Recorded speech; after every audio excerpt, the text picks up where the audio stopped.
राधे राधे दोस्तों, आज हम इस वीडियो में दशा माता की 10 कहानियों का एक साथ श्रवण करेंगे। दशा माता की पूजा आराधना करने के पश्चात इन कथाओं को सुनने से दसों दिशाओं से धन धान्य सुख समृद्धि एवं सौभाग्य की प्राप्ति होती है। तो दोस्तों आइए श्रवण करते हैं दशा माता की 10 कथाएं। कथा नंबर 1। एक राजा था, उसकी 2 रानियां थी। बड़ी रानी के संतान नहीं थी, छोटी रानी के पुत्र था। राजा छोटी रानी और राजकुमार को बहुत प्यार करते थे। बड़ी रानी छोटी रानी से ईर्ष्या करने लगी। बड़ी रानी राजकुमार के प्राण हर लेना चाहती थी। एक दिन राजकुमार खेलता खेलता बड़ी रानी के चौक में चला गया। बड़ी रानी ने राजकुमार के गले में एक काला सांप डाल दिया। छोटी रानी दशा माता का व्रत करती थी। राजकुमार दशा माता का ही दिया हुआ था। दशा माता की कृपा से राजकुमार के गले में सांप बिना नुकसान पहुंचाए चला गया। दूसरे दिन बड़ी रानी ने लड्डुओं में जहर मिलाकर राजकुमार को खाने के लिए दिए। राजकुमार जैसे ही लड्डू खाने लगा तो दशा माता एक दासी का रूप धारण कर आई और राजकुमार के हाथ से लड्डू छीन लिए। बड़ी रानी का यह वार भी खाली गया। रानी को बड़ी चिंता हुई कि किसी भी तरह से राजकुमार को मारना है। तीसरे दिन जब राजकुमार फिर बड़ी रानी के आंगन में खेलने गया तो रानी ने उसे पकड़कर गहरे कुएं में धकेल दिया। चूंकि कुआं बड़ी रानी के आंगन में बना था, इसलिए किसी को भी पता नहीं चला कि राजकुमार कहाँ गया। लेकिन जैसे ही बड़ी रानी ने राजकुमार को कुएं में ढकेला तो दशा माता ने उसे बीच में ही रोक लिया। इधर दोपहर हो जाने पर राजकुमार के न लौटने पर राजा व छोटी रानी को चिंता सताने लगी। दशा माता को भी इस बात की चिंता हुई, राजकुमार को उसके माता पिता के पास किस प्रकार पहुंचाया जाए। राजकुमार को तलाश करने वाले कर्मचारी निराश होकर बैठ गए। राजा व छोटी रानी पुत्र शोक में रोने लगे। तब दशा माता ने भिखारी का रूप धारण किया और राजकुमार को गले से लगाए राजद्वार पर पहुंची। वह राजकुमार को एक वस्त्र में छिपाए हुए भिक्षा मांगने लगी। सिपाहियों ने उसे दुत्कार कर कहा, तुझे भिक्षा की पड़ी है और यहाँ राजकुमार खो गया है। सारे लोग दुख और चिंता से व्याकुल हो रहे हैं। इस पर दशा माता बोली, भाइयों, पुण्य का प्रभाव बड़ा ही विचित्र होता है। यदि मुझे भिक्षा मिल जाए तो संभव है कि खोया हुआ राजकुमार तुम लोगों को भी मिल जाए। यह कहकर वह देहरी पर पैर रखने लगी। सिपाहियों ने उन्हें आगे बढ़ने से रोका। उसी समय दशा माता ने बालक का पैर वस्त्र से बाहर कर दिया। सिपाहियों ने समझा कि कुंवर उसके हाथों में है, इसलिए उसे अंदर जाने दिया। दशा माता कुंवर को लिए हुए भीतर चली गई। उसने राजकुमार को चौक में छोड़ दिया और वापस चली गई। परंतु रानी ने दशा माता रूपी भिखारिन को देख लिया था। उसने कहा कि खड़ी रहो, और कौन हो तुम? तुमने 3 दिन मेरे बेटे को छिपा कर रखा था। तुमने ऐसा क्यों किया? तुम्हें मेरे इस प्रश्न का उत्तर देना होगा। दशा माता उसी समय ठहर गई। उन्होंने बताया कि मैं तुम्हारे पुत्र की चोरी करने वाली नहीं हूँ। मैं तो तुम्हारे आराध्य देवी दशा माता हूँ। मैं तुम्हें सचेत करने आई हूँ कि बड़ी रानी तुमसे ईर्ष्या रखती है। वह तुम्हारे पुत्र के प्राण हर लेना चाहती है। एक बार उसने तुम्हारे पुत्र के गले में एक काला सांप डाला था, जिसे मैंने भगाया। दूसरी बार उसने इसे विष के लड्डू खाने को दिए थे, जिन्हें मैंने उसके हाथों से छीन लिए थे। इस बार उसने तुम्हारे राजकुमार को अपने आंगन के कुएं में धकेल दिया था और मैंने इस बीच में ही रोककर इसकी रक्षा की है। इस समय मैं भिखारिन के वेश में तुम्हें सचेत करने आई हूँ। यह सुनकर छोटी रानी दशा माता के पैरों में गिरकर क्षमा मांगने लगी। छोटी रानी विनती भाव से बोली, जैसी कृपा आपने मुझ पर दर्शन देकर की है, मैं चाहती हूँ कि आप सदैव इस महल में निवास करें। मुझसे जो सेवा पूजा होगी मैं करूँगी। इस पर दशा माता बोली कि मैं किसी घर में नहीं रहती। जो श्रद्धा पूर्वक मेरा ध्यान स्मरण करता है, मैं उसी के हृदय में निवास करती हूँ। मैंने तुम्हें साक्षात दर्शन दिए हैं, इसलिए तुम सुहागिनों को बुलाकर उन्हें यथाविधि आदर सत्कार के साथ भोजन कराओ और नगर में ढिंढोरा पिटवा दो कि सभी लोग मेरा डोरा ले और व्रत करें। इतना कहकर दशा माता अंतर्ध्यान हो गई। रानी ने अपने राज्य की सौभाग्यवती स्त्रियों को निमंत्रण देकर बुलाया और उपटन से लेकर शिरोभूषण श्रृंगार कर उनकी यथाविधि सेवा कर भोजन करवाया और दक्षिणा में गहने आदि देकर विदा किया। रानी ने अपने राज्य में ढिंढोरा पिटवा दिया कि अब से लोग दशा माता का डोरा लिया करें। आइए दोस्तों, अब श्रवण करते हैं कथा नंबर। एक घर में सास बहू रहती थी। बहू का पति परदेश में गया था। एक दिन सास ने बहू से गांव में से आग लाकर भोजन पकाने को कहा। बहू गांव में आग लाने गई, पर किसी ने भी उसे आग नहीं दी और सभी ने कहा कि जब तक दशा माता की पूजा नहीं हो जाती तब तक आग नहीं मिलेगी। बेचारी बहू खाली हाथ घर लौट आई। उसने सास को बताया कि गांव भर में आज दशा माता की पूजा है, इसलिए कोई आग नहीं दे रहा है। शाम हो जाने पर सास आग लेने गांव में गई तो स्त्रियों ने उसे आराम से बैठाया और कहा कि सुबह तुम्हारी बहू आग लेने आई थी, परंतु हमारे यहाँ पूजा नहीं हुई थी, इसलिए आग नहीं दे सकी। सास आग लेकर अपने घर पहुंची ही थी कि एक आदमी बछड़ा लेकर आया और उसके पीछे एक गाय थी। स्त्री ने उससे पूछा कि यह गाय का पहला बच्चा है क्या? आदमी ने उत्तर दिया, हाँ। उसने फिर पूछा कि बछड़ा है या बछिया? उसने जवाब दिया कि बछड़ा है। सास ने घर जाकर बहू से कहा, आओ हम दोनों ही दशा माता का डोरा ले और व्रत करें। दोनों सास बहू ने डोरा लिया। सवेरे से व्रत आरंभ किया। 9 व्रत पूरे हो जाने पर 10वें दिन डोरे की पूजा की। सास बहू दोनों ने मिलकर गोल गोल 10-10 अर्थात कुल 20 फेरे बनाए। 21वां बड़ा फेरा गाय को दिया। पूजन समाप्त होने पर सास बहू दोनों पारण करने बैठी। उसी समय बुढ़िया के बेटे ने परदेश से लौटकर दरवाजे पर आवाज लगाई। आवाज सुनकर माँ ने मन में सोचा कि क्या हुआ, थोड़ी देर भी बेटा दरवाजे पर ही खड़ा रह जाएगा, मैं पारण करने के बाद दरवाजा खोलूंगी। इधर बहू ने आवाज सुनी तो उसे रुकने का साहस नहीं हुआ। अपनी थाली का अन्न इधर उधर करके झट से पानी पीकर उठ खड़ी हुई। उसने जाकर दरवाजा खोला। पति ने उससे पूछा कि अम्मा कहाँ है? बहू ने उत्तर दिया कि वह तो अभी पारण कर रही है। तब पति बोला, मैं तुम्हारे हाथ का जल भी नहीं पीऊंगा, क्योंकि मैं 12 बरस से घर आया हूँ। इतने दिनों ना जाने तुम किस प्रकार रही होगी। अम्मा आएंगी, वह जल लाएंगी, तभी जल पीऊंगा। यह सुनकर स्त्री चुपचाप बैठ गई। इतने में ही उसकी अम्मा पारण कर अपनी थाली धोकर पी चुकी थी। तब वह लड़के के पास गई। लड़के ने माँ के पैर छुए। अम्मा उसे आशीर्वाद देकर बेटे को घर में ले आई। माता ने थाली परोस कर रखी। बेटा भोजन करने लगा। उसने हाथ में पहला ग्रास ही लिया था कि फेरों के वे टुकड़े जो बहू ने अपनी थाली में फेंक दिए थे अपने आप बेटे के सामने आने लगे। बेटे ने माँ से पूछा, यह सब क्या हो रहा है? माँ बोली, मैं क्या जानूं बेटा, बहू जाने। यह सुनकर बेटा आग बबूला होकर बोला, ऐसी बहू मेरे किस काम की, जिसके चरित्र की तुम साक्षी नहीं हो? उसको मैं घर में नहीं रख सकता। अभी इसे घर से निकालो। यदि ये घर में रहेगी तो मैं घर से नहीं रहूंगा। माँ ने बेटे को व्रत के पारण का सब हाल बताकर हर तरह से समझाया, परंतु वह मानने को तैयार नहीं हुआ। वह यही कहता रहा कि इसे घर से बाहर करो तो मैं रह सकता हूँ। माँ ने सोचा, बहू को थोड़ी देर के लिए बाहर कर देती हूँ, जब लड़के का गुस्सा उतर जाएगा तब बहू को बुला लूंगी। बुढ़िया ने बहू से कहा कि देहरी के बाहर जाकर पेड़ के नीचे थोड़ी देर के लिए खड़ी हो जा।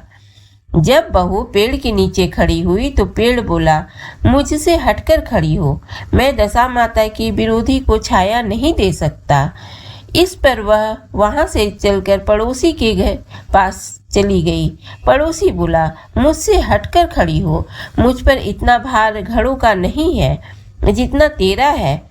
यह वहां से हटकर घूरे के ढेर पर खड़ी हो गई। घूरे का ढेर बोला, मुझ पर इतना भार कूड़े का नहीं है जितना तेरा है, चल यहाँ से हटकर कहीं और खड़ी हो जा। इस प्रकार उसे कहीं भी खड़ा होने नहीं दिया गया। वह अपने मन में बहुत दुखी हुई। वह जंगल में चली गई। जंगल में भूखी प्यासी घूमती फिरती एक सूखे कुएं में गिर पड़ी।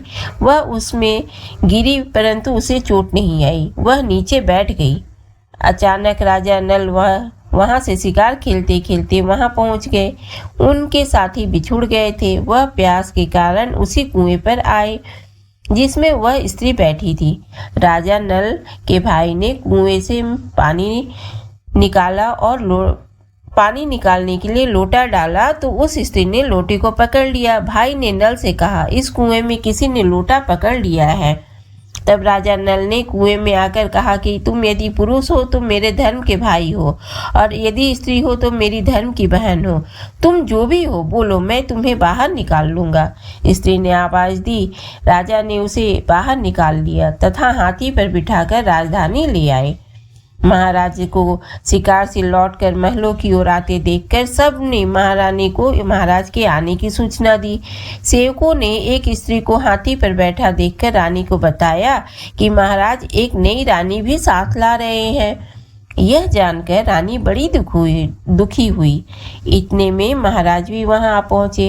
रानी ने हाथ जोड़कर विनती की, महाराज, मुझसे ऐसी क्या गलती हो गई जो मेरे रहते आपने दूसरा विवाह कर लिया। राजा नल ने हंसकर उत्तर दिया, वह तुम्हारी सौत नहीं ननद है, मेरी धर्म की बहन है। तुम्हें उसके साथ अपनी सगी ननद की तरह बर्ताव करना चाहिए। यह सुनते ही महारानी का मुख प्रसन्नता से कमल की भांति खिल उठा। वह बोली, अब तक मैं ननद का सुख नहीं जानती थी। अच्छा हुआ जो मुझे भाग्य ने ननद मिल गई है। राजा ने उसका नाम मुंह बोली बहन रखा और उसके लिए अलग महल बनवाया। उसके दिन अब सुखपूर्वक बीतने लगे। एक दिन राजा की घोड़ी का बच्चा हुआ तो राजमहल की स्त्रियां बधाई गीत गाने लगी।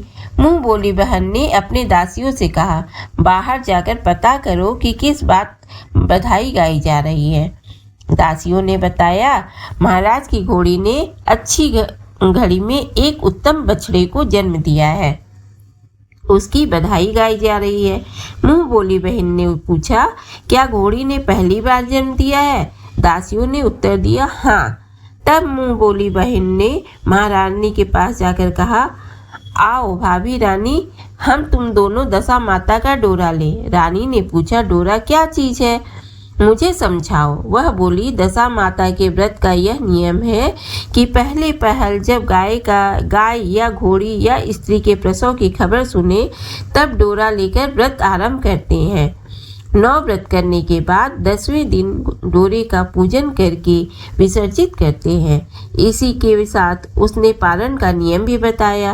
तब महारानी बोली, तुम्हारा व्रत तुमको फले। मैं पूरी और दूध की खीर खाने वाली रानी, महारानी भला बन फरा। गोले की पापड़ी खाकर कैसे रह सकती हूँ, ऐसा कहना खाए मेरा दुश्मन। वह बोली, भाभी मुझे जो चाहे कह लो, परंतु व्रत के संबंध में कुछ मत कहो। मैं इसी व्रत के उलझन के कारण मारी मारी फिरती आपके देश में आ गई हूँ।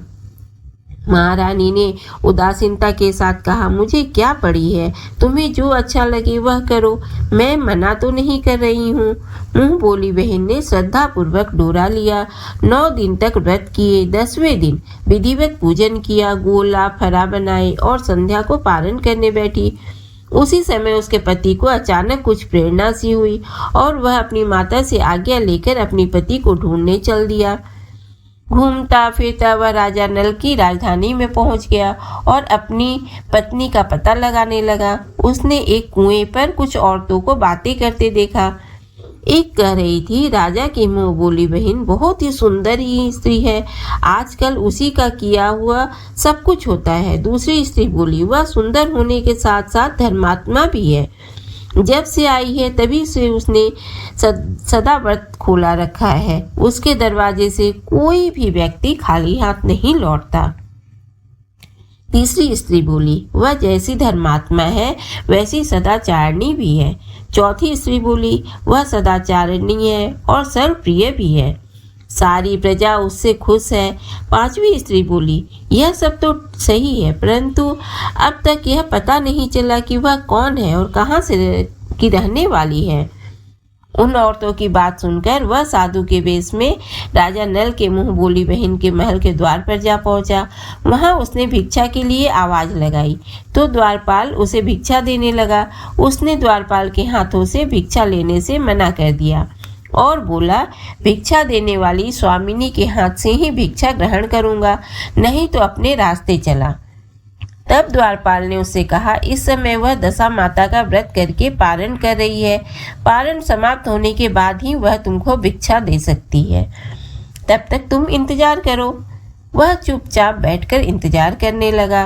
पारण कर लेने के बाद वह मुट्ठी भर मोती लेकर आई, परंतु सामने अपने पति को पल्ला फैलाए देखकर वह मुस्कुराती हुई लौट गई। दोनों ने एक दूसरे को पहचान लिया था। महारानी ने मुंह बोली ननद को मुस्कुराते देखकर कहा, जब से तुम आई हो आज तक मैंने मुस्कुराते नहीं देखा, आज इस साधु को देखकर हंसने का क्या कारण है? मुंह बोली बहन ने उत्तर दिया कि वह साधु हमारे घर का है। रानी ने पूछा, तब वह ऐसे क्यों आया है? उसने कहा, वह अभी मेरा पता लगाने आया है। महारानी ने राजा नल से कहा, तुम्हारी मुंह बोली बहन के घर के लोग आए हैं। राजा ने कहा, उनसे कह दो कि अभी यहाँ से घर जाकर वहाँ से हमारी हैसियत से आए, तब मैं बहन को विदाई करूँगा। राजा नल की मुंह बोली बहन का पति घर जाकर अपनी माँ से बोला, तुम्हारी बहू राजा नल के यहाँ उसकी बहन बनकर रह रही है। वह रोज सदा व्रत करती है और नियम धर्म से दिन बिताती है। तब उसकी माता ने उसे आज्ञा दी कि बहू को ले आओ। वह बोली, पीनस बाजे गाजे कहार आदि के साथ यथाचित सज धज कर राजा नल की राजधानी को चल दिया। राजा ने उसका यथोचित आदर सत्कार किया और कुछ दिन मेहमानी में रखकर विधि पूर्वक बहन की विदाई की। जब वह महल के बाहर निकल चलने लगे तो महल भी उसके पीछे पीछे चलने लगे। तब महारानी बोली, ननद जी तुम चली और मेरा महल भी ले चली, जरा पीछे मुड़कर तो देखती जाओ। ज्यों ही उसने मुड़कर पीछे देखा और देखा कि राजा का संपूर्ण राजसी वैभव अचानक लुप्त हो गया। राजा की मुंह बोली बहन तो अपने पति के साथ आनंद से रहने लगी, परंतु राजा नल व रानी का वह हाल हो गया कि वे दोनों कमरी कथरी ओढ़े फिरने लगे। उनके भोजनालय में पत्ते खड़खड़ाने लगे। राजा नल ने रानी से कहा, अब हमें यहाँ से कहीं दूसरी जगह चले जाना चाहिए। रानी पतिव्रता स्त्री थी, उसने राजा की आज्ञा मान ली। चलते चलते वे एक गांव के पास पहुंचे। वहां पर बेरी के पेड़ पर बैर लगे हुए थे। राजा रानी दोनों भूखे थे। उन्होंने बेरों को उठाया तो बेर लोहे के हो गए। इस प्रकार राजा रानी जिस वस्तु को भी हाथ लगाते वह कंकड़ पत्थर में बदल जाती। इतने पर भी राजा रानी आगे बढ़ते गए। रास्ते में उन्हें एक व्यापारी मिला। व्यापारी ने राजा रानी को पहचान लिया। उसने राजा रानी के भोजन के लिए सेर भर आटा दिया। वे आटा लेकर नदी के किनारे गए। वह रानी भोजन बनाने लगी और राजा नल स्नान करने चले गए। उस नदी में मछुआरे मछलियां पकड़ रहे थे। मछेरों ने राजा को 4 मछलियां दी। रानी ने मछलियां भूनकर रोटियां बना ली।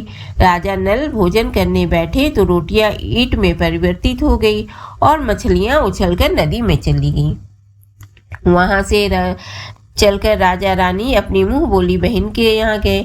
बहन को जब पता चला कि भाई भाभी आए हैं तो उसने सेवकों से पूछा, कैसे आए हैं? सेवकों ने कहा कि भिखारियों के हाल में आए हैं। यह सुनकर उसे बड़ी लज्जा आई।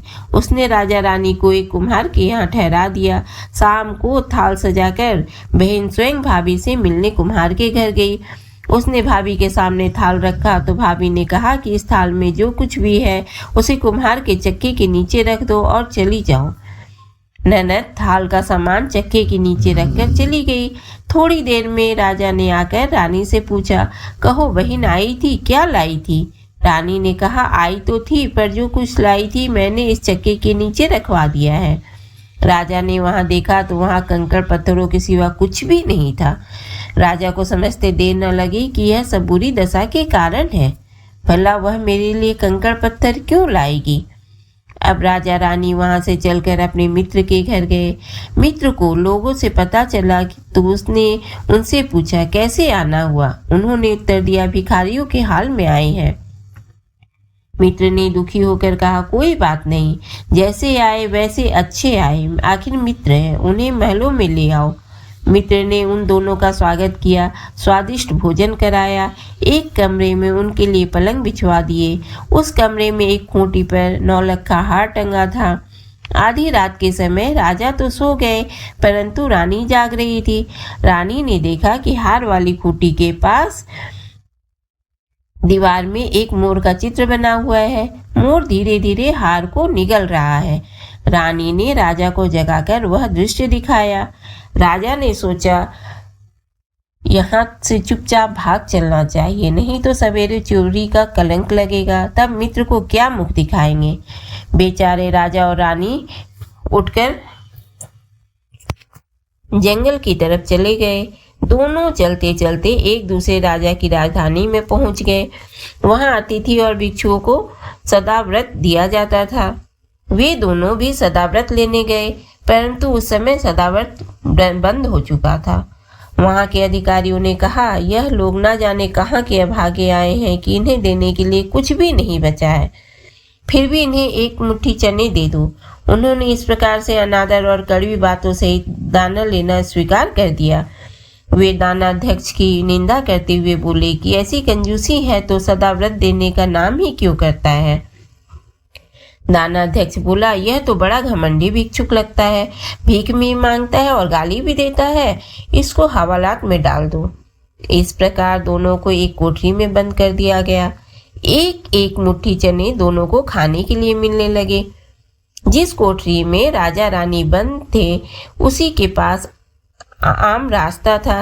एक जमादारनी राजा की घुड़साल साफ कर उसी रास्ते से निकला करती थी। एक दिन वह बहुत देर से निकली। रानी उससे पूछने लगी कि आज तुम्हें इतनी देर कैसे हो गई। वह बोली कि आज राजा की घोड़ी के बछड़ा हुआ था, उसकी टहल में देर हो गई। रानी ने पूछा कि घोड़ी का पहला प्रसव है क्या? जमादारनी ने बताया, पहली बार। रानी ने पूछा, बछेड़ा हुआ है या बछेड़ी? जमादारनी ने बताया कि बहुत अच्छा बछेड़ा हुआ है। यह सुनकर रानी ने राजा से कहा, एक बार मैं तुम्हारी मुंह बोली बहन के डोरे का अनादर किया था, उसी दिन से हमारी दशा बदल गई है। मैं आज दशा माता का डोरा लेना चाहती हूँ। राजा ने कहा, परंतु यह पूजा की सामग्री कहाँ से आएगी? उसके नियम धर्म का पालन कैसे होगा? रानी ने उत्तर दिया, दशा माता ही सब कुछ करेंगी। मैं तो उन्हीं का नाम लेकर डोरा लेती हूँ, फिर जो होगा देखा जाएगा। रानी ने तो तार राजा की पगड़ी से और एक तार अपने आंचल का लेकर अपना डोरा तैयार किया और उसी समय से व्रत करने लगी। थोड़ी देर में ही वहां का राजा अपनी घोड़ी को देखने के लिए उसी रास्ते से निकले। राजा ने नल दंपति को देखा, कोठरी में बंद देखकर पूछा कि वे लोग कौन हैं और इनका क्या अपराध है। पहरेदारों ने कहा, ये लोग भिक्षा लेने आए थे, ये आपको आशीर्वाद देने के बदले गालियां देने लगे थे। इसी कारण दानाध्यक्ष ने इन लोगों को कैद में डाल दिया है। राजा ने कहा, यह तो इनका कोई अपराध नहीं है, इनको मनवांछित भिक्षा नहीं मिली होगी, इसलिए वे गालियां देने लगे। इनको संतुष्ट करना चाहिए था, ना कि कैद में डाल देना चाहिए। इनको अभी रिहा करो। राजा की आज्ञा से उसी समय दोनों को कोठरी से बाहर निकाला गया। राजा उनके पांव में पद्म और माथे पर चंद्रमा देखकर पहचान गया कि यह तो राजा नल और रानी दमयंती है। इस पर उसने दोनों हाथों से हाथ जोड़कर क्षमा मांगी और हाथी पर बैठाकर अपने महल में ले गया। कुछ दिन तक राजा के वहां रहकर उन दोनों ने पूरे राजसी ठाट के साथ अपनी राजधानी की ओर प्रस्थान किया। रास्ते में वे पहले अपने मित्र के यहाँ गए। मित्र ने राजा नल के आने की खबर सुनी। लोगों से पूछा, मित्र आए तो कैसे आए? लोगों ने कहा, अब की बार तो राज से ठाट बाट के साथ, हाथी घोड़े, डंक का निशान, पालकी, पीनस एवं फौज के साथ लेकर आए हैं। मित्र ने कहा, अच्छी बात है, आने दो। मेरे लिए तो जैसे तब थे वैसे ही अब भी है, आखिर है तो मित्र ही। राजा रानी मित्र के महल में गए। मित्रों ने उनका आदर सत्कार के साथ उस स्थान पर ठहराया जिस स्थान पर पहले ठहराया था। आधी रात के समय जब राजा सो रहे थे और रानी पैर दबा रही थी, तब रानी ने देखा कि मोर का चित्र जो पहले हार को निगल गया था उसे उगल रहा है। रानी ने राजा को जगाकर यह दृश्य दिखाया। राजा नल ने अपने मित्र को बुलाकर यह दिखाया। मित्र बोला कि मैंने तब भी तुमको चोर नहीं समझा था और न अब समझता हूँ। यह दृश्य तुम्हारी बुरी दशा का फल है। आप निश्चित रहिए, मेरे मन में कोई मैल नहीं है। मित्र के यहाँ से चलकर राजा रानी अपनी मुँह बोली बहन के यहाँ गए। उसने सुना राजा भैया आ रहे हैं, तो उसने लोगों से पूछा, कैसे आ रहे हैं? लोगों ने कहा, जिस प्रकार राजा का आना चाहिए उसी प्रकार से आ रहे हैं। उसने कहा, उनको मेरे महल ले आओ। जब राजा नल का हाथी बहन के महल की ओर बढ़ा, तब रानी ने कहा, आप अपनी बहन के घर जाइए, मैं तो उसी कुम्हार के घर रहूंगी जिसके पहले ठहरी थी। राजा ने कहा, जिस कारण इतने दुख उठाए तुम फिर उससे झगड़ा मोल लेना चाहती हो, यह तुम अच्छा नहीं कर रही हो। परंतु रानी नहीं मानी, वह कुम्हार के घर ही ठहरी। राजा बहन के घर चले गए। शाम को राजा की बहन भाभी के लिए थाल सजाकर कुम्हार के यहाँ आई। उसने भाभी के सामने थाल रख दिया। भाभी सोने चांदी के गहने उतार उतार कर रखने लगी और कहने लगी, खाओ रे मेरे सोने चांदी के गहने खाओ, हम भूखे नंगे क्या खाएंगे। यह उलाहना सुन ननद बोली, यह उलाहना किसे देती हो? मुझसे उस समय जो हो कुछ सका वो उस समय लाई थी, वही अब भी लाई हूँ। विश्वास ना हो तो चक्के के नीचे अब भी देख लो। सचमुच चक्के के नीचे देखा तो वहां पर माणिक मोतियों का ढेर लगा था। रानी यह सब देखकर सन्न रह गई। वह बोली, ननद जी तुम्हारा कोई दोष नहीं, यह तो हमारी बुरी दशा का परिणाम था।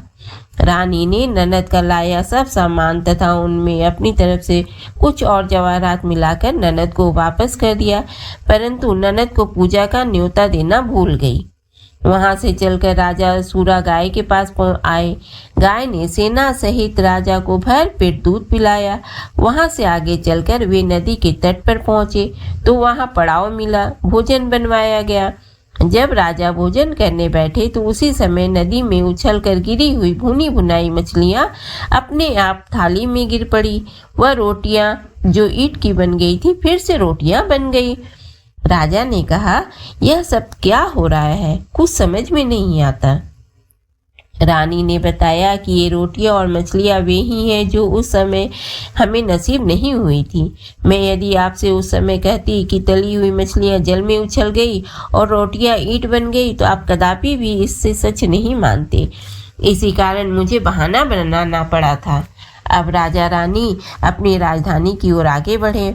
जब राजा की फौज अपनी राजधानी के समीप पहुंची तो वहां के लोगों ने समझा कि दूसरे राजा ने राजधानी पर आक्रमण कर दिया है। वे घबरा गए। वहां के लोग नजराना लेकर राजा से मिलने गांव के बाहर आए, परंतु यह क्या, यह तो अपने राजा हैं। लोगों को की प्रसन्नता का ठिकाना ना रहा। वे श्रद्धा भक्ति के साथ महाराज के आगे चलकर उन्हें उनके महल में ले गए। राजा रानी ने महल में प्रवेश किया। रानी ने तुरंत दशा माता की पूजा का प्रबंध किया। उसने उस पूजा में नगर की सब सौभाग्यवती स्त्रियों को बुलाया। भगवती के भोग के लिए सब प्रकार के पकवान बनाए। आटे की 10 बत्तियां, 10 शक्कर की गुंजिया और 10-10 अठवाइयां सुहागिनों के आंचल में डाली। सुहागिनों का श्रृंगार करके दशा माता की पूजा आरंभ हुई। कलश स्थापित करके दीपक को जलाया गया, परंतु उसकी बत्ती जली नहीं। इस पर पंडितों ने कहा कि कोई न्योता पाने वाला न्योतने को नहीं रह गया है, स्मरण किया जाए, उसके आने पर दीपक जलेगा। रानी ने सोच विचार कर बताया कि ननद न्योतने से रह गई है। पंडितों ने कहा कि उसे फौरन बुलाया जाए। राजा ने अपना दूरगामी रथ भेजकर अपने मुंह बोली बहन को बुलवाया। उसके आते ही कलश का माणिक दीपक प्रज्वलित हो गया। बड़ी धूमधाम से पूजा की गई। अंत में सुहागिनों को भोजन कराकर विदा किया गया। उसी समय राजा ने राज्य में आज्ञा जारी की, मेरी प्रजा के लोग दशा माता का व्रत किया करें। भगवती माता ने जिस प्रकार राजा नल के दिन फेरे, उसी प्रकार सबके दिन फेरे। बोलिए दशा माता की जय। दशा माता व्रत कथा 3। एक सास बहू थी। एक दिन सुबह सुबह सास ने बहू से कहा कि जाओ आग लाकर भोजन बनाओ, बड़ी भूख लगी है। बहू हाथ में कंडी लेकर आग लेने गांव में गई। उस दिन गांव भर में दशा माता की पूजा थी, इसलिए किसी के यहाँ से भी उसे आग नहीं मिली। वह खाली हाथ लौट कर आई। साय होने पर वह पड़ोसन के पास जाकर बोली कि मेरी सास तो दशा माता का डोरा नहीं लेती, परंतु अब की बार मैं डोरा लेना चाहती हूँ। मुझे पूजन की विधि भी बता देना। दोबारा जब डोरा लेने का समय आया तो बहू ने सास को बिना बताए दशा माता का डोरा ले लिया। 9 दिन वह किसी न किसी बहाने पड़ोसन के घर जाकर कथा सुनती रहती। 10वें दिन उसे चिंता सताने लगी कि अब मैं पूजा कैसे करूंगी। वह मन ही मन दशा माता का ध्यान धरकर सोचने लगी कि आज सास कहीं बाहर चली जाए तो मैं शांतिपूर्वक पूजा कर लूं। दशा माता की कृपा से सास बहू से बोली, मैं आज खेती में जा रही हूँ, यदि मुझे आने में देर हो जाए तो तुम मेरे लिए खेत पर खाना ले आना।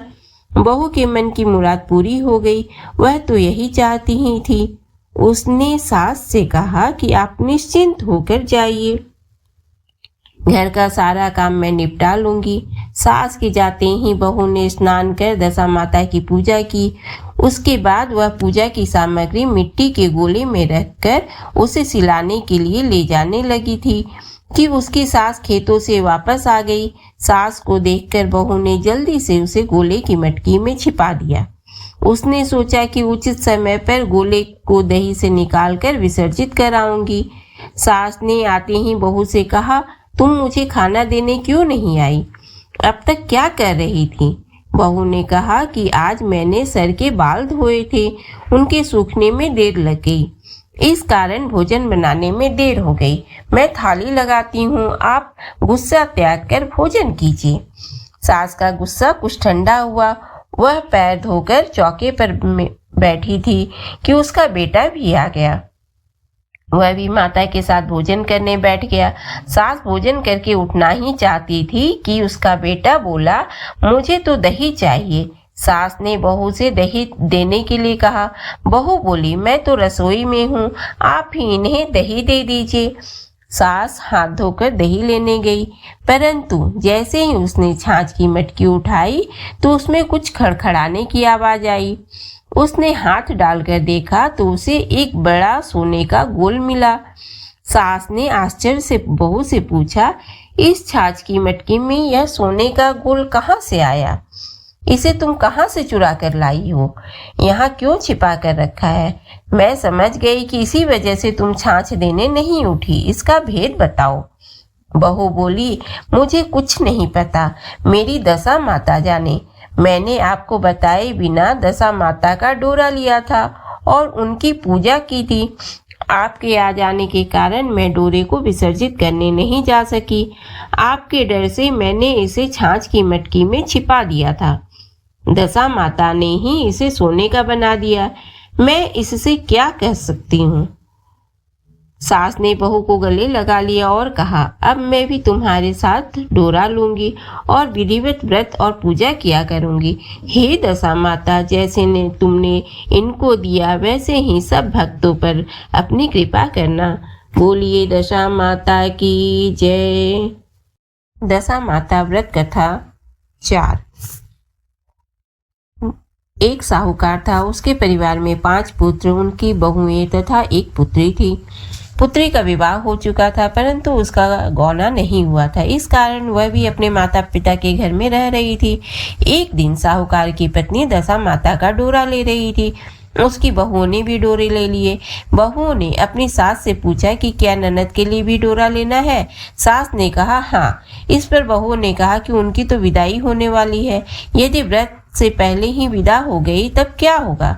सास ने उत्तर दिया, मैं व्रत का सारा सामान रथ में रख दूंगी, वह अपने ससुराल में पूजा कर लेगी।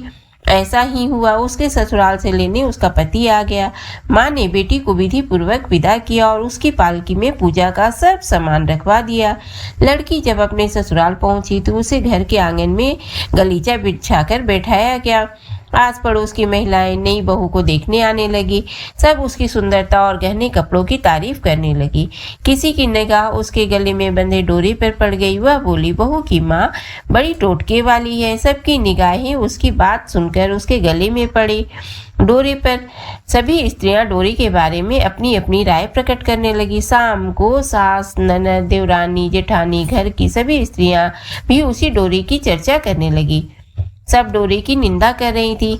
सुबह से शाम तक डोरे के बारे में सुनते सुनते बहू का दिमाग खराब हो गया। उसने डोरे को गले से उतारकर जलती हुई आग में डाल दिया।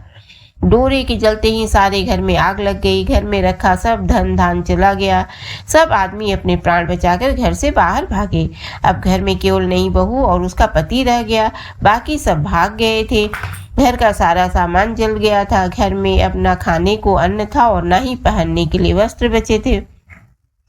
इसलिए दोनों पति पत्नी गांव छोड़कर रोजगार खोजने चल दिए।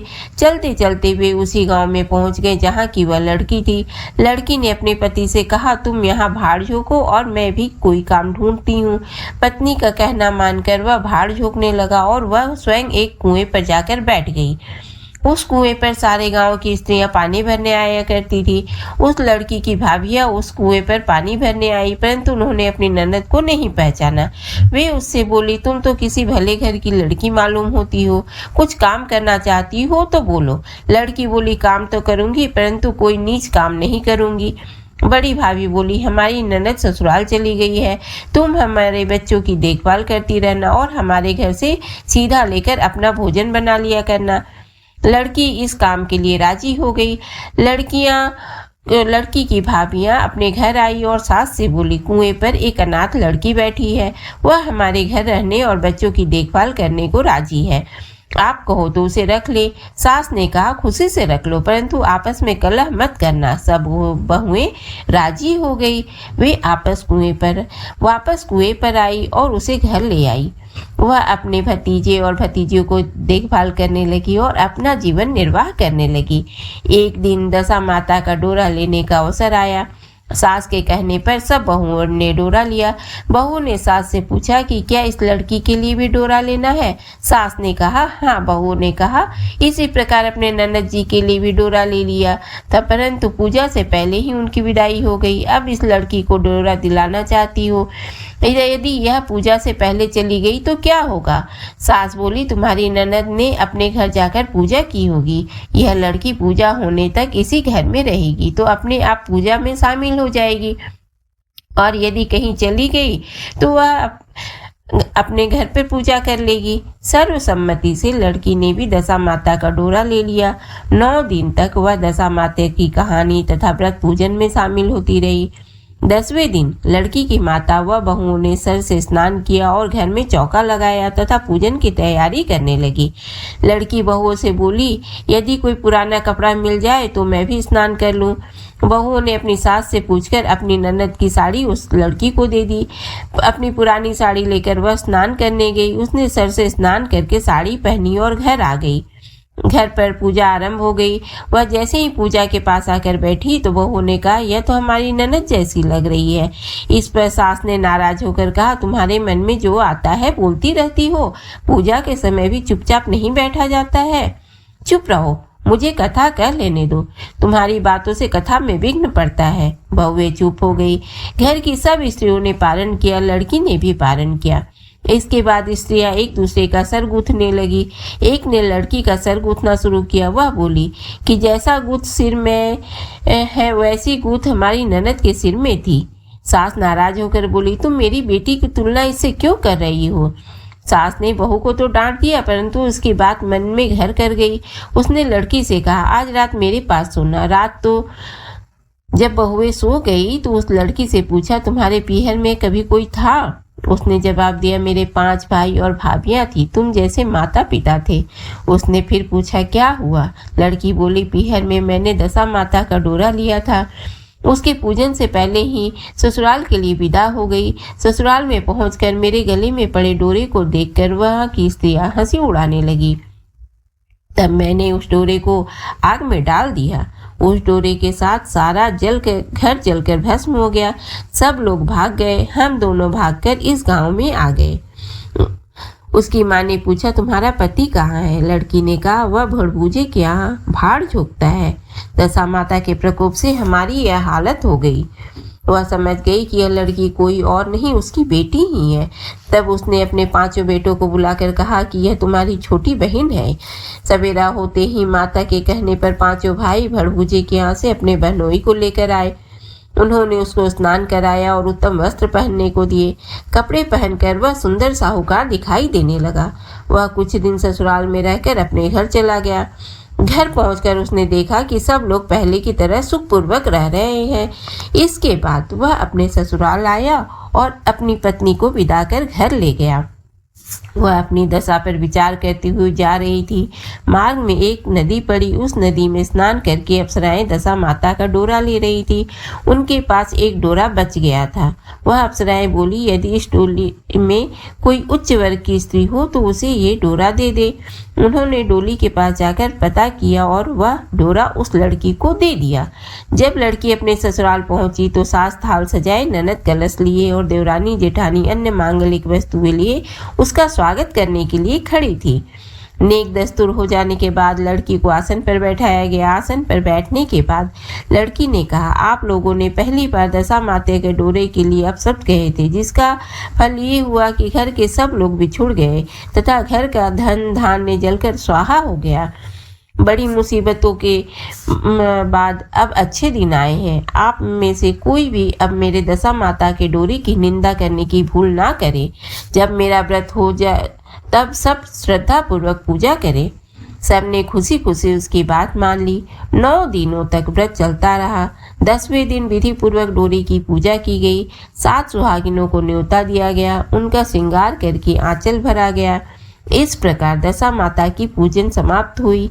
जिस प्रकार दशा माता ने उस लड़की के दिन फेरे, वैसे ही सब पर दया करना। दशा माता की जय। दशा माता व्रत कथा 5। एक राजा की 2 रानियां थी। राजा की प्यारी रानी को लक्ष्मी कहा जाता था और दूसरी रानी को रानी होने पर भी कुलक्ष्मी कहा जाता था। एक दिन लक्ष्मी रानी क्रोध होकर लकड़ी का पटा ले मलिन कपड़े पहनकर कोप भवन में जा लेटी। राजा ने लक्ष्मी से पूछा, तुम कोप भवन में क्यों पड़ी हो? तुम क्या चाहती हो? रानी बोली, कुलक्ष्मी को देश निकाला दिया जाए। कुलक्ष्मी रानी थी, इसलिए उसे निकाला देने से राजा की बदनामी होने का डर था। इसलिए रानी को पीहर छोड़कर आने की बात सोची गई। राजा ने पटरानी को एक रथ में सवार कराया और स्वयं घोड़े पर चढ़कर रथ के साथ चलने लगे। एक बीहड़ जंगल में पहुंचकर राजा ने रथ को रुकवाया। पालकी ढोने वालों को वहां से हट जाने को कहा गया। राजा रानी को उस जंगल में छोड़कर घोड़े पर सवार होकर अपने महल में आ गया। कुलक्ष्मी को बाट जोहते सारी रात बीत गई। रानी को प्यास लगी। वह रथ से उतरकर पानी के तलाश में चल दी। रानी ने आसपास पानी खोजा, परंतु उसे कोई जलाशय नहीं दिखाई दिया।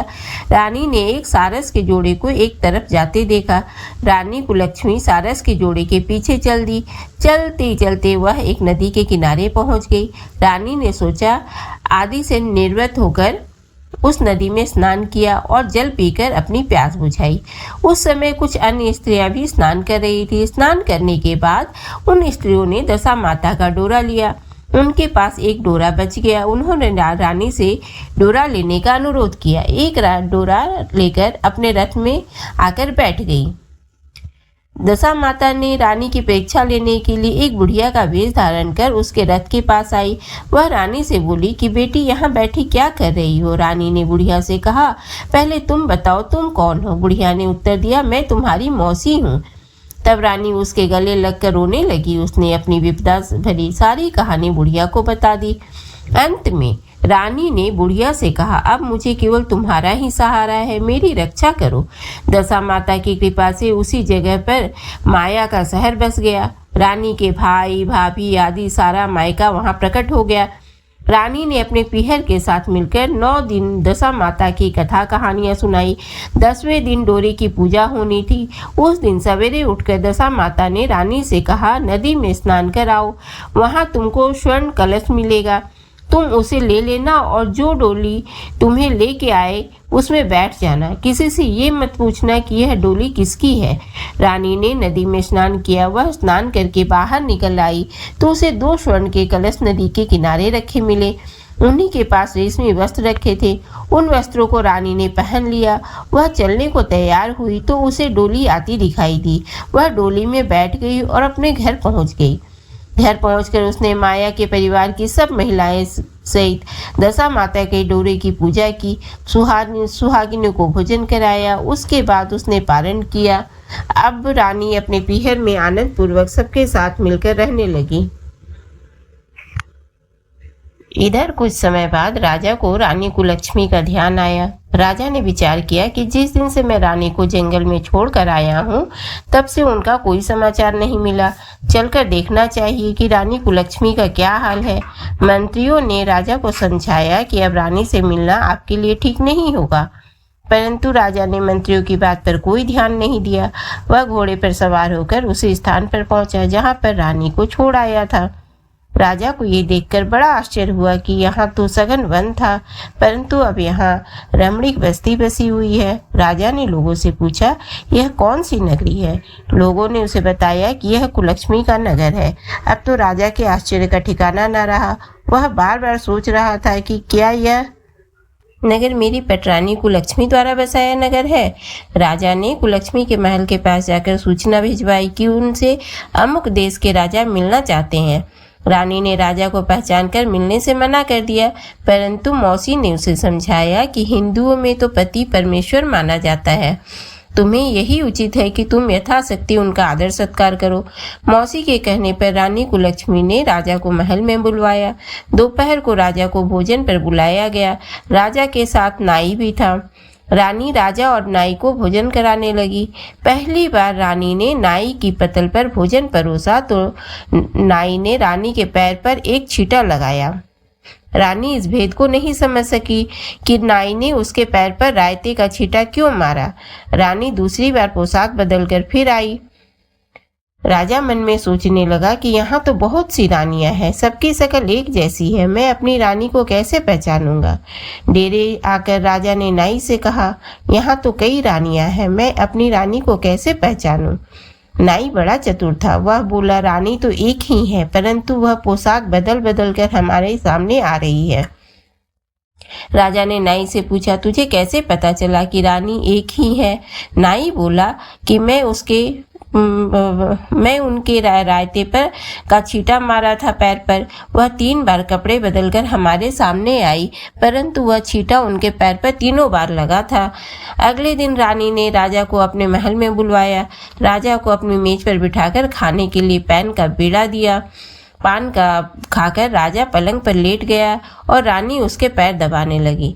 राजा ने रानी से अपने किए के लिए क्षमा मांगी और रानी को अपनी राजधानी में चलने को कहा। रानी ने कहा, आप मुझे किस मुंह से चलने को कह रहे हो? आप तो मुझे जंगल में अकेला छोड़कर चले गए थे। आप तो दूसरी रानी के कहने में आकर मेरा परित्याग कर चुके थे। यह तो मेरी मौसी का किया हुआ है, उसी के कारण यह सब वैभव मुझे प्राप्त हुआ है, वरना आप तो मेरा सर्वनाश कर चुके थे। राजा ने रानी को बहुत समझाया। तब रानी बोली कि मैं केवल एक शर्त पर आपके साथ चल सकती हूँ। आप मेरी मौसी से वरदान मांगेंगे कि यह नगरी आपकी राजधानी के पास पहुँचा दे, जिससे जब मेरा मन चाहे आपके पास रहूं और जब जी चाहे तो मौसी के लिए महल में चली जाऊं। मेरी मौसी बड़ी दयालु है, संभव है कि वह हमारी बात मान जाए। राजा ने दशा माता मौसी से प्रार्थना की। मौसी ने राजा की बात मानकर दोनों शहरों को पास पास स्थापित कर दिया, मानो एक दूसरे के ही भाग हो। राजा ने दशा माता की कृपा का फल जानकर शहर में ढिंढोरा पिटवाया कि उसकी प्रजा दशा माता की पूजा किया करे। भगवती दशा माता ने जिस प्रकार कुलक्ष्मी पर दया करी, वैसे ही दया सब जनों पर करे। जय दशा माता। तो आइए दोस्तों श्रवण करते हैं दशा माता व्रत कथा 6।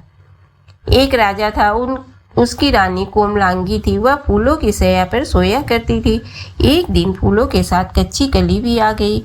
कच्ची कली के कारण उसे रात को नींद नहीं आई। वह करवटे पर गलती रही।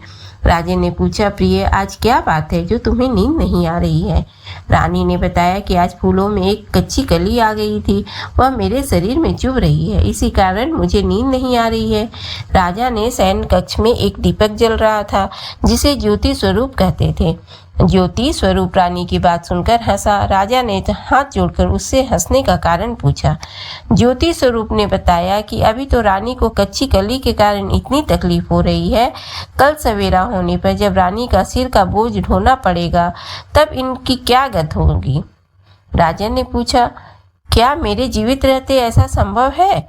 तब दीपक ज्योति स्वरूप ने उत्तर दिया, हाँ संभव है, तुम्हारे जीते जी संभव है। ज्योति स्वरूप की बात सुनकर राजा ने मन में सोचा कि देववाणी कभी असत्य नहीं होती। होने को कौन टाल सकता है? रानी को अवश्य बोझा ढोना पड़ेगा, परंतु यह हो सकता है कि यदि मैं इसे एक संदूक में बैठाकर समुद्र में बहा दूं, तो संभव है कि यह बोझा ढोने से बच जाए, क्योंकि समुद्र में डूब जाने पर बोझा ढोने से बच जाएगी। राजा ने उसी समय रानी से कहा, चलो मैं तुम्हारे मायके छोड़ आऊं, कुछ दिन तुम वहीं पर रहना।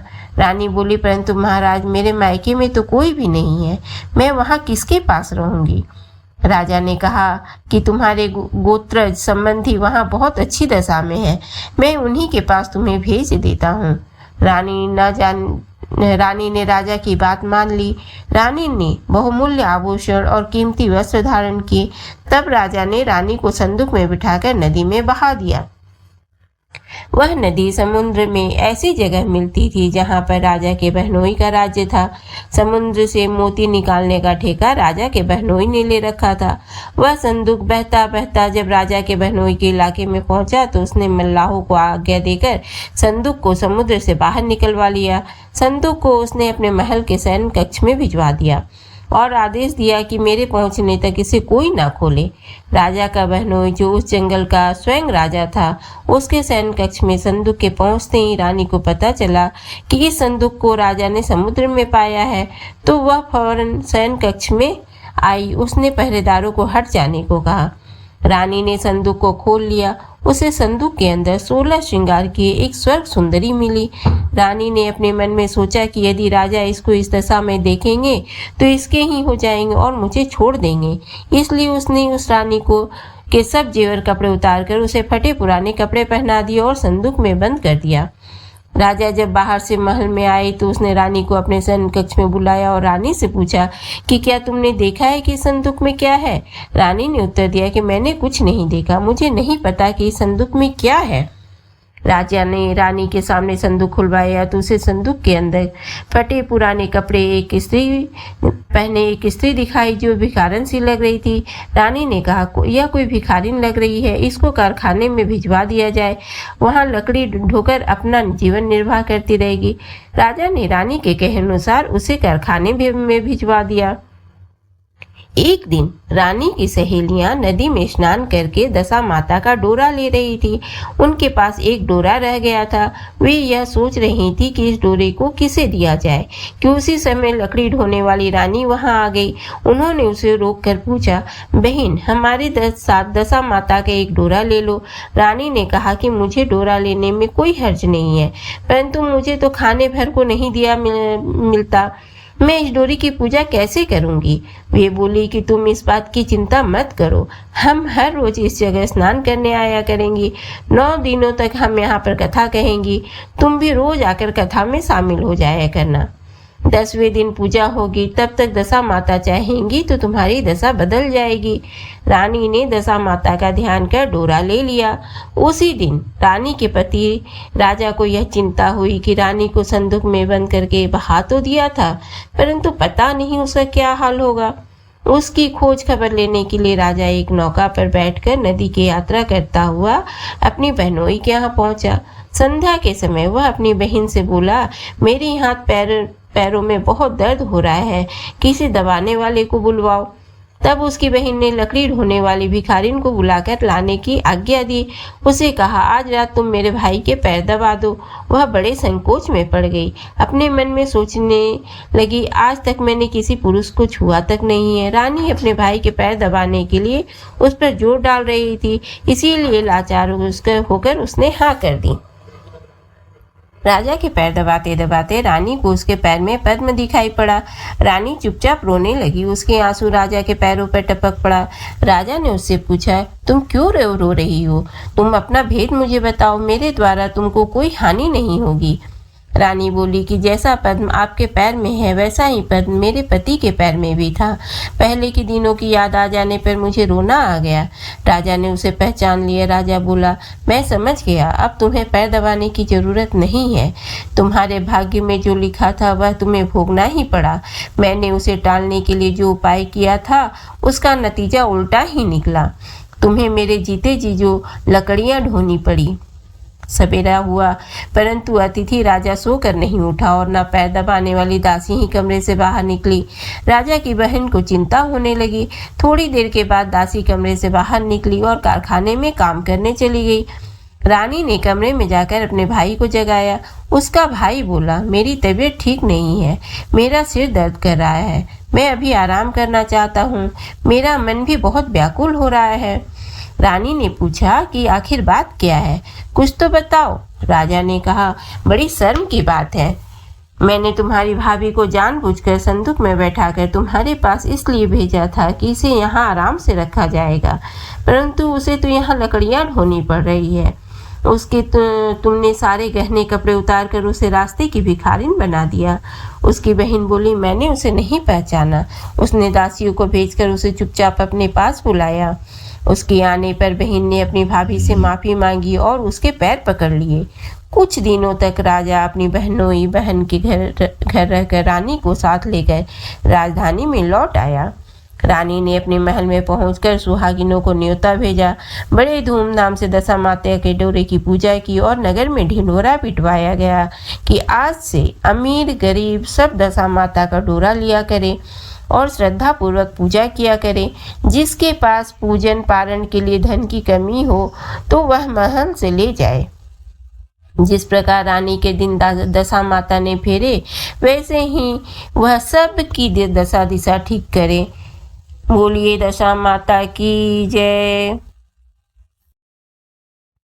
दशा माता व्रत कथा 7। एक वृक्ष पर नर और मादा दो पक्षी रहते थे। उनके कोई संतान नहीं थी। अन्य पक्षी मादा पक्षी को बोझ कहकर घृणा करते थे। मादा चिड़िया बच्चे ना होने के कारण बहुत दुखी रहती थी। एक दिन वह अपनी स्थिति पर विचार करती हुई अकेली नदी पर पानी पीने गई। वहां पर स्त्रियां दशा माता का डोरा ले रही थीं। उनका एक डोरा बच गया था। उन्हें कोई उच्च वर्ग की स्त्री नहीं दिखाई दी जिसे वह डोरा दे देती। उन्होंने सोचा कि इस चिड़िया के गले में इस डोरे को बांध देते हैं। यह यहाँ रोज आकर कथा सुन लिया करेगी। इसे पूजन की विधि बता देंगे तो यह भी पूजन के दिन पूजा कर लेगी। तदनुसार उन्होंने चिड़िया के गले में दशा माता का डोरा बांध दिया और उसे समझा दिया कि प्रतिदिन 9 दिनों तक यहाँ आकर कहानी सुन लिया करो। 10वें दिन 21 गेहूं के दाने लाकर उनमें से एक दाना दशा माता के नाम से नदी में डाल देना और बाकी 20 दाने तुम स्वयं खा लेना। चिड़िया ने 9 दिनों तक नियम पूर्वक दशा माता की कहानी सुनी। 10वें दिन स्त्रियां जब बताई विधि के अनुसार डोरा एवं एक गेहूं का दाना नदी में डालकर पारण किया। कुछ दिनों के बाद उस चिड़िया के भी बच्चे हो गए। अन्य चिड़ियों को बड़ा आश्चर्य हुआ कि इसे तो बच्चे होते ही नहीं थे, अब बच्चे कैसे होने लगे। वह चिड़िया बोली, जब मुझे बच्चे नहीं होते थे तो सब मुझे बांझ कहकर दुत्कारती थी। अब मुझे दशा माता की कृपा से बच्चे होने लगे हैं।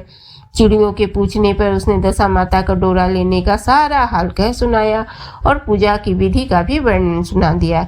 तब से जंगल की सारी चिड़िया दशा माता का व्रत करने लगी।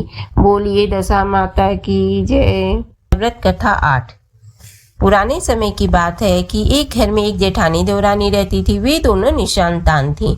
वे मेहनत करके पेट पालती थी। दोनों व्रत पूजन कुछ भी नहीं करती थी। एक दिन दोनों प्रातःकाल गांव में आग लेने गई। उस दिन गांव में दशा माता का पूजन था, इसलिए उन्हें किसी के यहाँ से भी आग नहीं मिली। आग न मिलने पर जेठानी देवरानी से बोली, आज हम दोनों का भी व्रत रहेगा। शाम को आग मिलने पर ही रसोई बनाकर भोजन करेंगी। शाम हो जाने पर जेठानी अपनी पड़ोसन के यहाँ से आग लेने गई। पड़ोसन ने उसे आदरपूर्वक बैठाया। जेठानी ने पड़ोसन से पूछा, दशा माता का पूजन करने से क्या होता है? पड़ोसन ने बताया कि जिस बात की इच्छा करके डोरा लिया जाता है वह इच्छा पूर्ण हो जाती है।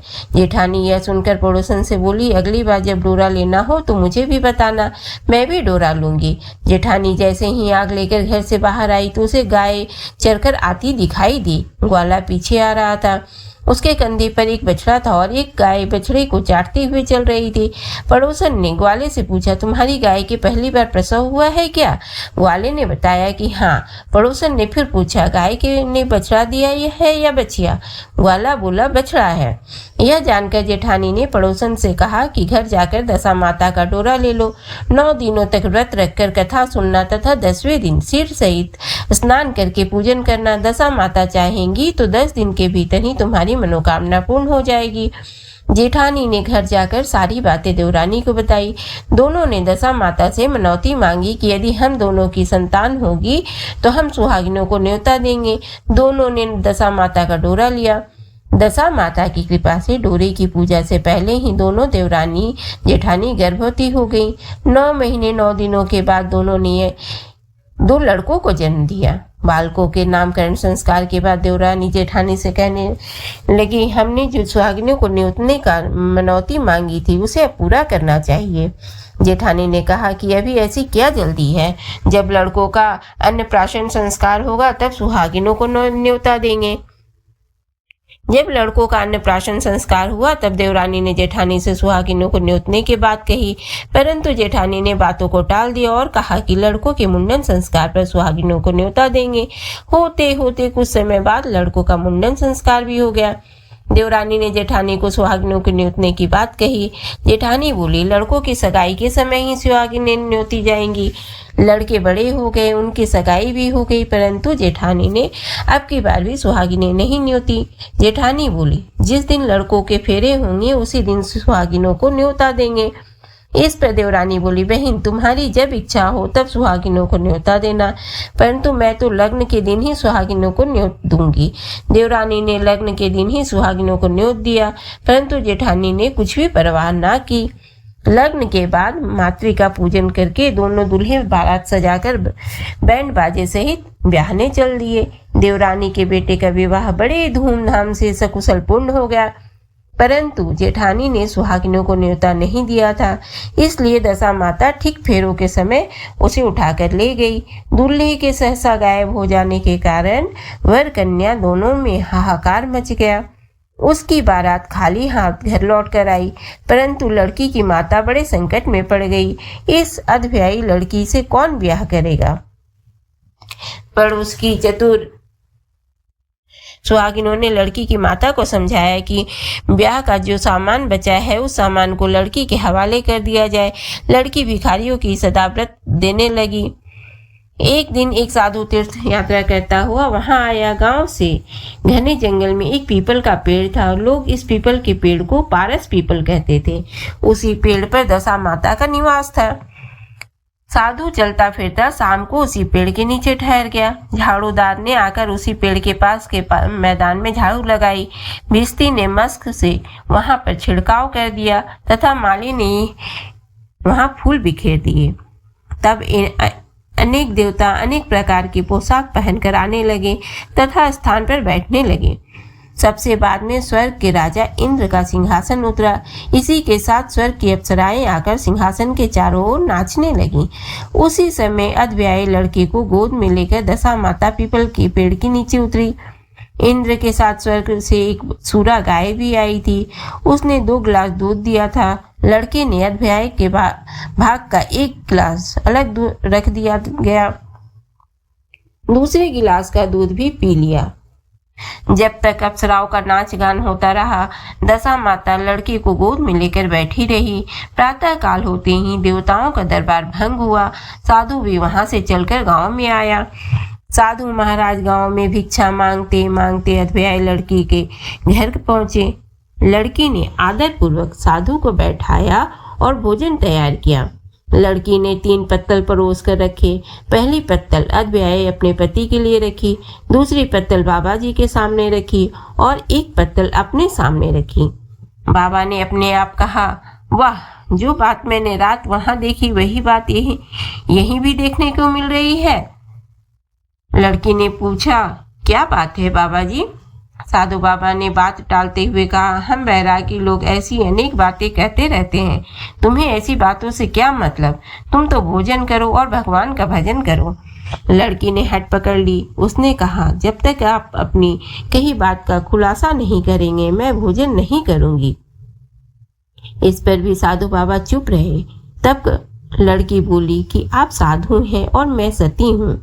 आप या तो अपने कथन को स्पष्ट कीजिए कि आपने रात में क्या देखा, नहीं तो मैं आपको साप दे दूंगी। तब साधु बाबा ने रात का सारा किस्सा कह सुनाया। यह सुनकर लड़की ने बाबा के साथ पीपल के पेड़ के पास जाने का निश्चय कर लिया। साधु बाबा आगे आगे चले और लड़की उनके पीछे पीछे चलती रही। साधु बाबा लड़की को पारस पीपल के पास छोड़कर चले गए। संध्या होने पर नित्य की तरह जमादार ने झाड़ू लगाई, भिस्ती ने अपनी मस्क से पानी का छिड़काव किया और माली ने फूल बिछाए। देवताओं के राजा इंद्र आए। अप्सराओं का नाच गाना प्रारंभ हो गया। उसी समय दशा माता पीपल के पेड़ पर से उतरकर दरबार में बैठ गई। लड़के ने सूरा गाय का दूध लिया और एक गिलास अधव्यायी लड़की के लिए रख दिया। जैसे ही लड़के ने दूध का गिलास मुंह पर लगाया, त्यों ही लड़की दूसरा गिलास हाथ में लेकर वर के सामने आ गई। वह बोली, अपना भाग लेने के लिए मैं उपस्थित हूँ। मेरे लिए क्या आज्ञा है? मैं सेवा करने के लिए तैयार हूँ। तब लड़का बोला, मैं इस तरह से तुमसे नहीं मिल सकता। मैं दशा माता की सेवा में रहता हूँ। मुझे अभी दरबार में जाकर दशा माता की गोद में बैठना होगा। यदि तुम्हें मुझसे प्यार है तो दशा माता को प्रसन्न करके उनसे मुझे अपने लिए मांग सकती हो, तब मैं तुम्हारा हो सकता हूँ। लड़का दूध पीकर दशा माता की गोद में जाकर बैठ गया। लड़की अप्सराओं के साथ नाच गाने लगी। जब सवेरा हुआ तो दशा माता ने इस नई लड़की को बुलाकर पूछा, तुम कौन हो? तुम्हारे नाचने से मैं बहुत प्रसन्न हूँ। जो कुछ मांगना है मांग लो। लड़की ने दशा माता से वचन ले लिया कि मैं जो कुछ मांगूंगी वह आप मुझे प्रदान करेंगी। तथास्तु कहने के बाद लड़की ने दशा माता से अपने लिए पति को पकड़कर कहा, मुझे यही चाहिए। दशा माता ने कहा, तूने मांगा तो, परंतु मैं वचन दे चुकी हूँ, इसी कारण मैं तेरे पति को तुझे वापस देती हूँ। राजा इंद्र ने पूछा कि भगवती, यह सब क्या राज है? मैं इस राज को जानना चाहता हूँ। तब दशा माता ने बताया कि यह लड़का मेरे वरदान से ही प्राप्त हुआ था और इसकी माता ने मनौती मांगी थी कि लड़का पैदा होने पर मैं सुहागिनों को न्योता दूंगी, परंतु उसने अभी तक अपना वचन पूरा नहीं किया। इस कारण मैं इस लड़के को विवाह मंडप से उठा लाई थी। यह लड़की इसकी अधब्याही पत्नी है और पतिव्रता है। पतिव्रता होने के कारण यह देव समाज में पहुंचकर मुझसे अपना पति मांग रही है। दशा माता के ऐसे वचन सुनकर इंद्र सहित सब देवताओं ने वर वधू के ऊपर पुष्प की वर्षा की। तब तक साधु बाबा भी वहां पर पहुंच गए। साधु बाबा दूल्हा और दुल्हन को साथ लेकर गांव की ओर चल पड़े। जब ये तीनों गांव के समीप पहुंचे तो गांव वालों ने दूल्हा दुल्हन को देखकर लड़की के पिता को सूचना दी कि तुम्हारी पुत्री एवं दूल्हे के साथ आ रही है। जिस दिन से लड़की चली गई थी उसके पिता ने लोकापवाद के डर से बाहर निकलना बंद कर दिया था। गांव वालों की यह भी बात सुनकर उसने घर के किवाड़ बंद कर लिए। उसने समझा कि लड़की साधु बाबा के साथ आ रही होगी, इसलिए लोग मेरा उपहास कर रहे हैं। जब गांव के गणमान्य व्यक्तियों ने भी वही बात बताई तब उसने घर के किवाड़ खोले और बाहर निकला। जब उसने सचमुच अपने द्वार पर लड़की और दामाद को खड़े देखा तो उसकी प्रसन्नता का ठिकाना नहीं रहा। लड़की के पिता ने इस खुशी के मौके पर बहुत दान पुण्य किए और फिर से विवाह की तैयारी की। लड़की ने अपनी माता से कहा कि इस तरह से विवाह नहीं होगा। पहले दूल्हे की माता सुहागिनों को न्योता देकर बारात लेकर आए, तब विवाह के नेक पूरे किए जाए।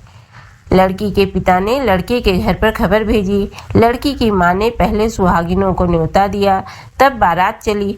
बड़ी धूमधाम से विवाह हुआ। वर वधू दोनों अपने घर पर आ गए।